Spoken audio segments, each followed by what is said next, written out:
Once you have your search results, and if you have already checked the full text box, your results will have both full text access and citation tools where you can get a copy of the APA citation.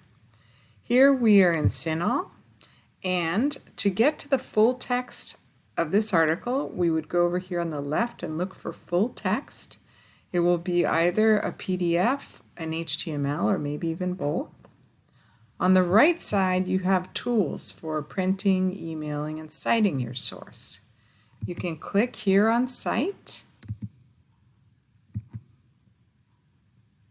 and a box will open up. You'll want to scroll through and find APA citation, and you can go ahead and copy and paste that.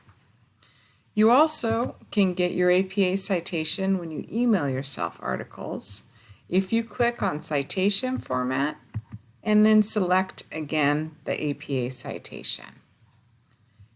In OneSearch, this looks a little different, but we have the same tools.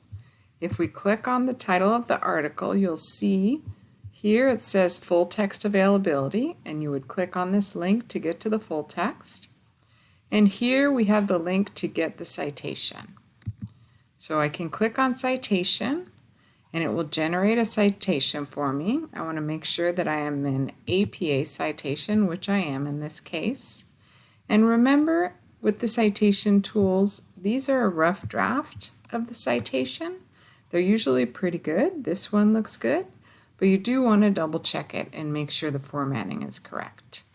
If you have any questions about citation, contact us using Ask a Librarian.